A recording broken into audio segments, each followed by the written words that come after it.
Well, good morning. I am joined this morning by John Marcinkowski. I pray to God I got that correct. That's awesome. Yes. Um, uh, from Sleep Number, of all things. And John, I don't have proof, but I'm going to find some. I am almost positive that our marketing team, on your behest, went out last day and handed out $5 bills to my entire first stew to ensure that it was completely sleep deprived for this podcast. So that way it would be extra driven home. Well, I hope not. I hope everyone's getting better sleep, right? No matter what they're sleeping on. Not last day. That's the cornerstone of better health is sleep, good sleep. Well, that did not occur the other night. The first time that you and I met on a phone call, I was very incredulous when I thought of the concept of Sleep Number being in a firehouse. When we think of something like that, we think of a product being in our homes, but not in our firehouses. And you completely dashed my soul there a little bit by saying, well, I know where you work, and the county next door to you actually now has Sleep Numbers in their firehouses. So that destroyed my soul and my ego there for a minute. And I went and I did in fact call them, and it hurt my feelings even more to hear what the guys had to say about having Sleep Numbers in their firehouses. I didn't know that was even a thing or a possibility. Yeah, I mean, we're well over 800, fire stations. We are well over 15,000 firefighters sleeping on our product. And while we don't, promote or say we're going to get you more sleep, right? Based upon your schedule. No one can say that, but can we get you sleeping faster by getting you comfortable faster? Yes, absolutely. That's our goal.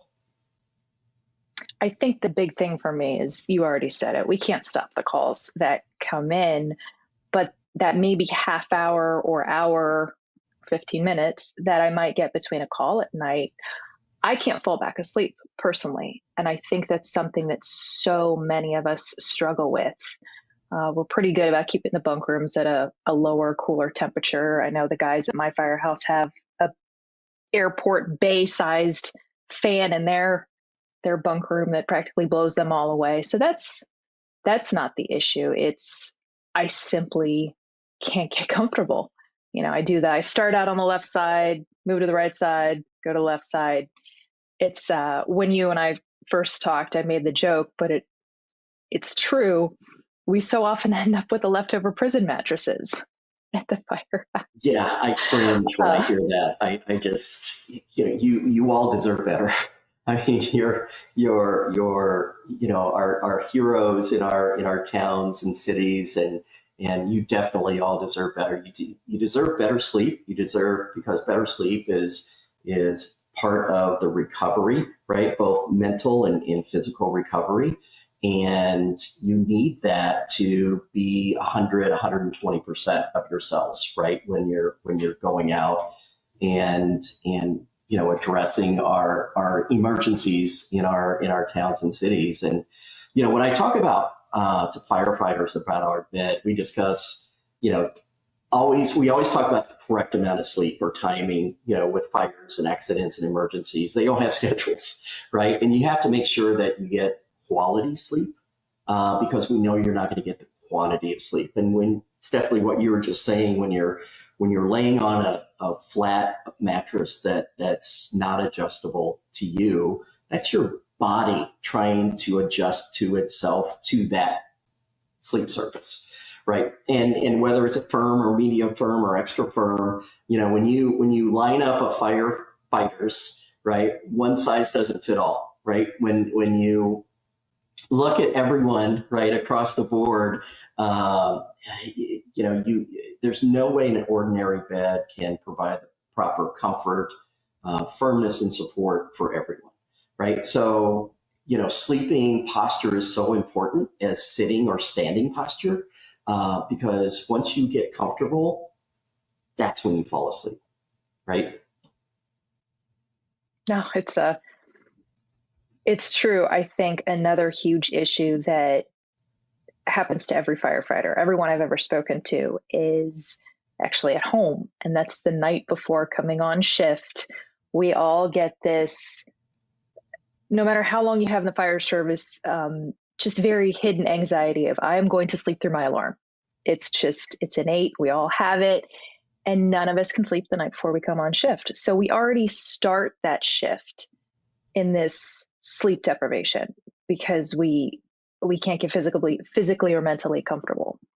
So we're already starting at a deficit. And one of my buddies in that county that I talked to said, listen, after they put it in the firehouse, I was so convinced. I went and I got 2 more Sleep Number mattresses for my house, and now I can fall asleep before shift, which I've never heard of in my life, is someone actually sleeping the night before they go to work. It's something we all suffer through.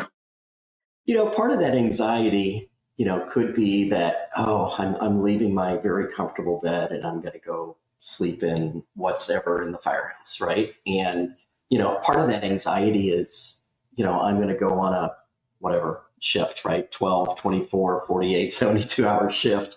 And I'm going to be, experiencing, bad sleep, right? That anxiety builds up. And it's great to hear, right? Where, if I'm sleeping on that bed in the station and I have that bed at home and I'm getting great sleep both places, hopefully that lowers the anxiety. I don't know.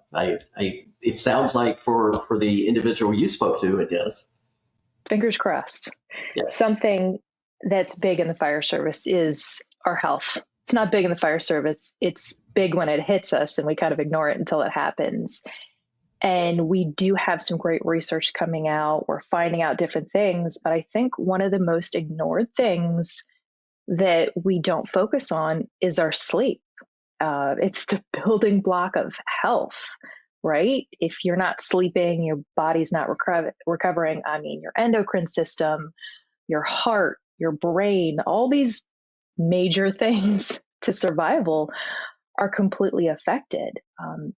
Talk about what's the first thing to go when we don't get sleep? What's going to happen to us the next day? Well, A is your I'm not a sleep scientist, right? So right, just from what you guys have kind of discovered. Just from what I have heard and experienced, I mean, if you're not 100%, right? If you're not rested, if you haven't gone through the phases of recovery, both mental and physical, in your sleep, you're not going to be at 100% the next day, right? And there are times where your lack of sleep is almost like being under the influence of alcohol, right? Your mobility is affected, your mental performance is affected, and that's scary in your line of business, right? Where you have to be 100%, you have to be on, right? And that's one of the things that our whole philosophy of our organization, we want the entire world to sleep better, right? That is the main thing that we say in our organization. How do we get the world sleeping better, right? And one is we have to get you comfortable, right? And the next thing is, as Sleep Number, right? We want you sleeping on our beds. But, that's one of the things is, our product, we talked a little bit about your body tossing and turning and conforming to the bed. Our bed conforms to you, right? So when you line up firefighters, right? Nobody's alike, right? Tall, small, large, and if we can get NFL players and their partners comfortable on our beds, we guarantee we can get firefighters comfortable on our beds as well. And, the other thing is sleep habits as well, right? So when you think about going to bed, naps are good. Naps doesn't help you recover, but naps are good. Avoid screens. I know it's hard, right? We're such a connected society now, but to put down the tablets and your phone and the TV before bed, wear blue blocking glasses if you're I'm one of them, addicted to my phone, wear blue blockers, try and cut down on that screen time. We all talk about limiting caffeine. And one of the harder things is how do you you take your shift schedule and transition that when you're off shift as well, right? And that's tough. And that I have no solution. I don't think anybody has a solution for that. But how do you try and transition so your body, like yesterday, I caught an airplane in the Midwest, and I was up at 4 3:30 a.m. Right, and this morning my body automatically woke up at 3:30 in the morning, right? Because it woke up yesterday and it woke up today. So you're sort of ingraining your body. And if you think about what you all do, right, when you're in your work schedule, right, it's amazing that you come off shift, right, for 4 days maybe, or 3 days, or whatever that is, and by the time you get back into a rhythm, then you're breaking it again, right? So again, how do we get you comfortable so you can get to sleep faster, right? That's the key. That is a big key. And again, eliminate the noises, right? It's right. You talked about the CPAP machines, right? My son has one, and when he comes to visit, he brings that CPAP machine. But to me, it's got a nice rhythm to it. It's almost like a white noise. That's how I think about it. Oh no, Stephen, you've got your CPAP. But I think it's a mindset that I have going, oh, it's a nice white noise, right? Eliminates its snoring. That's for sure.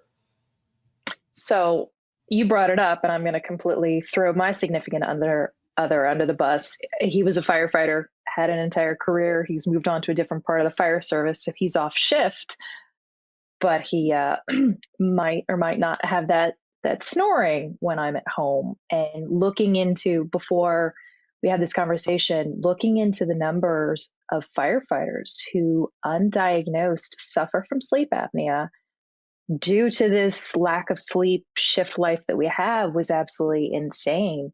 So for those of us who have, so many of us end up with a partner that's in public safety, or that's on some sort of shift work. So throwing him under the bus, hopefully he won't listen to this. It is hard because when I'm at home, now I have a fire service sleep deprived significant other who's suffering from those side effects, which then keeps me awake. We're might end up having to have one of those white noise CPAP machines of our own. But just looking into your product, which I don't own, I've only known you for about a month. Looking into it, I was into research. I was very, very surprised just how little elevation can actually keep those undiagnosed sleep apnea firefighters from snoring. Yeah, I mean, number one, let's encourage individuals to go and do a sleep study. I mean, there's some non-invasive. I took one at home, and they put you automatically put the Right. those little Electrodes and electrodes. Thank you. On and I was diagnosed with a very minor sleep apnea, but really elevating your head. Right, there's studies. I think this came from the Mayo Clinic. By 7 degrees, whether it's with a pillow or with our adjustable base that can raise your head as well, just by 7 degrees is going to help open that airway, right? To hopefully help you sleep better as well. But usually a firm, pillows can move at night, but I would definitely recommend, elevating your head to help alleviate part of that. So the solution isn't putting a pillow over your significant other's face to drown out the No, snoring. I would not recommend that. Fair enough. I normally do the poke to get him to roll over, but then, we just get the snoring facing that direction. Because you're right. He'll start out with a couple pillows, but eventually one of those pillows will slide off the bed or slide forward or slide into my half of the bed, and then we both wake up. So that is something that I will be looking into. We just had a small station buy. I think they bought 8 beds and 8 adjustable bases. It's a rarity for a station to buy adjustable bases. Don't get me wrong here. And when I was inquiring as to why, and everyone was like, we all snore. We can't stand it. We all snore, and we want these adjustable bases to help us with that. So they are already done their research and that kind of thing. But I I thought for them to, look beyond the finances, right, and really to look at, the health and wellness of their team. I was very proud of that administration to do that. That's huge and very rare. Every time they bring up the concept of co-ed bunk rooms, I say absolutely not. For that reason is because I know probably 4 of the 5 people in the bunk room will be snoring. What my buddy, a couple of the guys that I talked to over in the county next to mine that bought them, what they were saying was we use the rate of injuries to justify being able to buy these mattresses, because if our guys are actually getting sleep, the county's bills are going to be going down because they're not going to be getting as injured. And I was laughing because before we did this, started recording this, I simply sat down on my sofa. We had 1 hour of sleep the other night. It was between 4 and 5 a.m.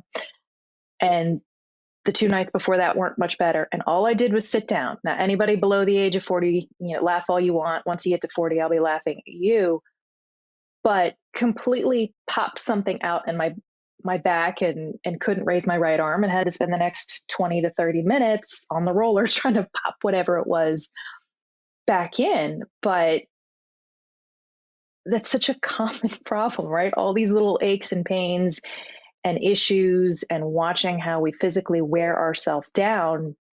Hearing him say, you know what, Steph, I've been getting better sleep and my body's been feeling better and I've been going to the chiropractor less, was something that I didn't actually think was possible. I think we spend so much time in physical misery with our joints and our muscles and recovery that we've just decided, well, hope isn't possible, so figure out a workaround. I think, one of the questions or one of the statements I hear is, oh, I sleep in the recliner. I can't sleep in the bed, right? I think we have a couple guys who do that. Right. Yeah. When you start seeing your team doing that, I think it's time to start saying, okay, let's start looking at the bedroom environment, right? Is it a bunk environment or is it individual sleep areas? But really is, let's look at the sleep surface, right? And understand, what's that cycle of replacement? You started off with prison mattresses, right? Those are, don't even. Everyone's gotten a mattress at some point in their career or volunteer time that says ADC suspiciously written on the side. Yes, it's but you definitely, if more and more team members are sleeping on the couch or sleeping, most of them are sleeping in the very nice recliners, right? But it's still not providing them that support, right? That a great mattress has to give you, right? For you to get to those recovery stages and get better sleep. So have you guys been able to do, and I know this is a newer initiative, have you guys been able to do any follow-up studies yet on any firefighters or organizations that have started doing this? Yeah, well, when we look at sleep studies, you always have to have a baseline, right? Mm-hmm. And one of the things, we have a great team of analysts, right, that look at our consumer sleep IQ data, et cetera. But the irregularity of a fire station, it makes it rough. It makes it tough. It makes it tough. So we really rely on, right, just word of mouth, right, from other firefighters. I love when I'm at FDIC or some other fire show and they come up and go, wow, we have your beds. And I love the bed, right? Great. Go complain about something else now. But definitely, if you've got our beds and you're sleeping well, that's what it's all about. Absolutely. At our firehouse, I think it was last summer, we did a study with a PhD candidate from a university near us. And they came in and they measured our strength in the morning. They measured our agility and our reaction time. And it was incredibly depressing. They would show up again that night to measure everything after 12 hours. And then they would show up in the morning before we got off shift. And I don't have the official numbers in front of me, unfortunately, but it was when the researcher sent me the numbers, They did it at slow firehouses as well, and medium firehouses and our firehouse. And it just was incredibly depressing to see the houses that might want run 0 to 1 calls compared to our firehouse. And our reactionary time the next morning, our strength didn't go down, but our reactionary time was completely abysmal. And we have had at least one guy, and I've always been lucky enough to be at our busiest firehouses, which equates to no sleep and my body falling apart, but it also means the most fun. There's been at least one time in my career where after a bad night, a guy from a slow house on overtime went out of the firehouse and crashed into the first telephone pole he saw. And luckily he was okay. But knowing that we're sending people that are supposed to be functioning adults into the world with completely dulled reactionary times, essentially drunk, like what we talked about earlier, is something that I think is very concerning, because we are parents, we are in charge of watching kids, or we might be on our way to work another 24-hour shift. In order to start this initiative, what would you suggest that firehouses, unions, volunteers, how do I go about even starting this? How do I go about saying, hey, I know it looks like a lot of money, but it's going to benefit us in the long run. We're not going to be falling apart or crashing into telephone poles, hopefully as often, if we're getting better sleep in between calls. How can I make that sell?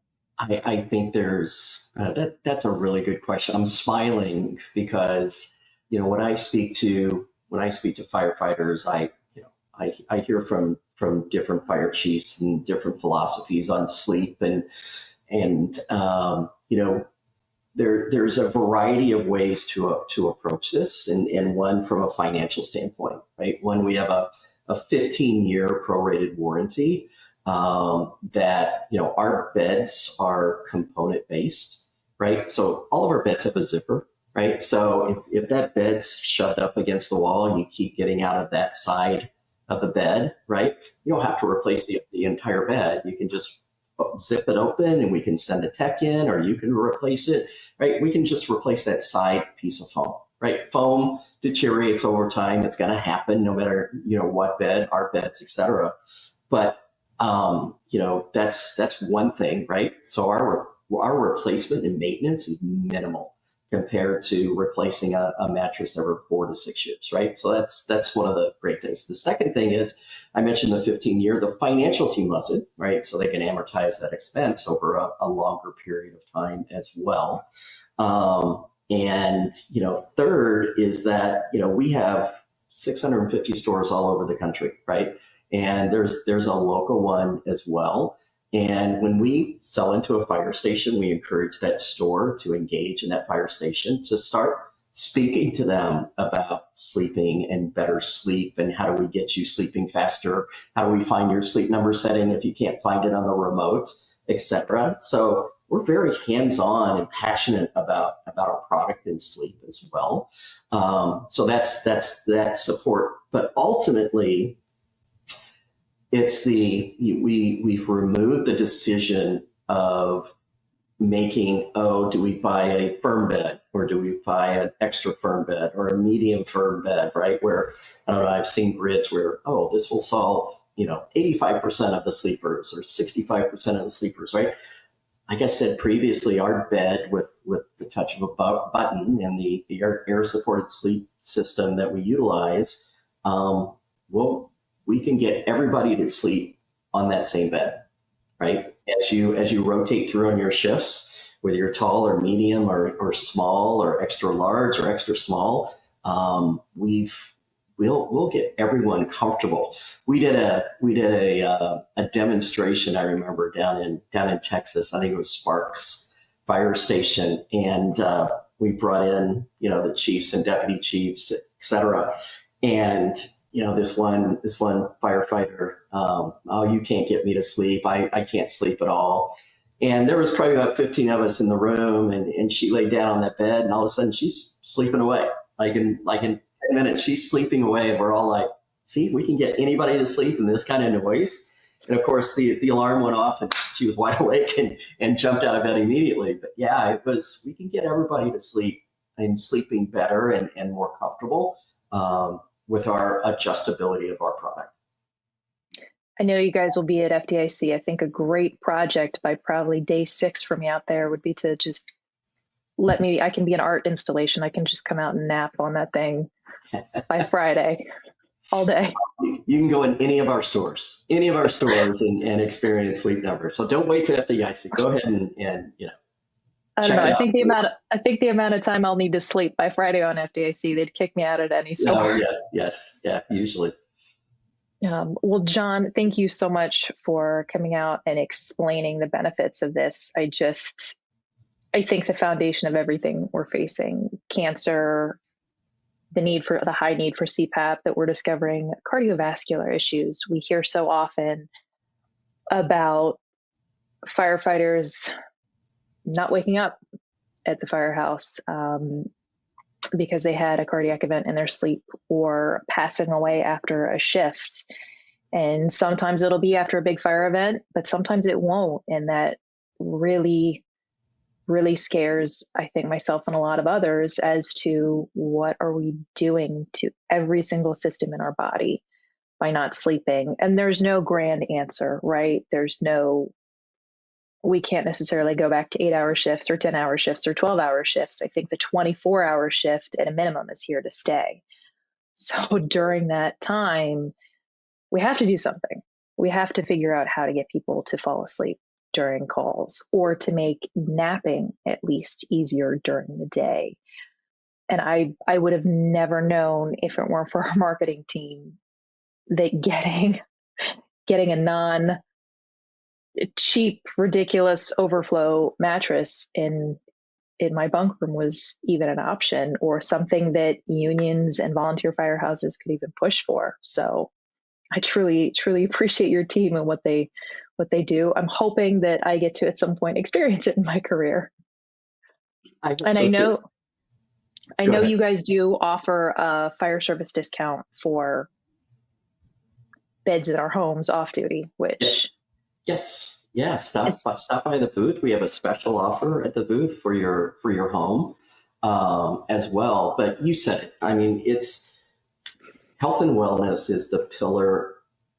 Sleep is the pillar of health and wellness. Period, hands down. Right? There used to be, it's your nutrition and exercise. We've come to an understanding where sleep, if you don't have better sleep, you don't have good sleep, no matter what you do the next day, you're not at 100%.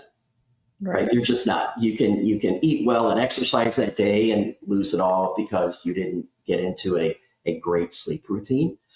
So we, right, as a health and wellness sleep company, we are at the forefront of really trying to understand better sleep, how people sleep, health of sleep. We get 6 billion consumer data points for us to work with different sleep scientists at Mayo Clinic and et cetera, and to really help the world understand how we can get people sleeping better, right? From better sleep is better health, and from better health is just a better life. Well, you said we can eat right, but if I'm not sleeping, I'm coming home and I'm grabbing something incredibly sugary to give me that fake energy, and then I'm going to crash, and then I'm definitely not going to work out. So, eating great and working out are wonderful things that we did forever think was the building block, but they're out the window if I don't sleep. So.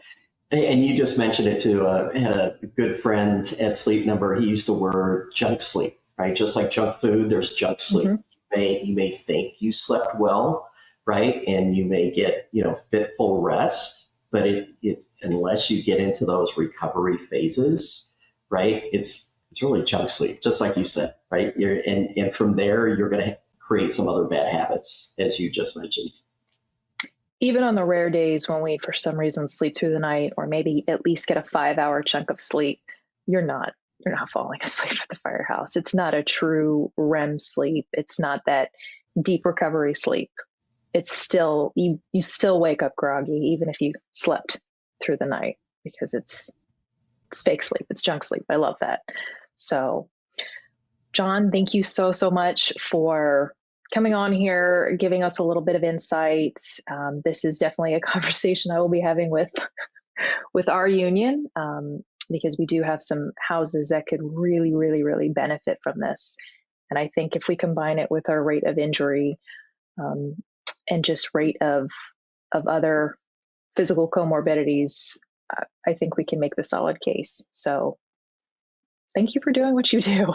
Oh, well, no, I thank you all for doing what you do. I mean, that's, I appreciate your time, and I appreciate you letting me share some of my knowledge, right, that I have on sleep, and how we can get, this section of our heroes, right, in sleeping quicker and sleeping better.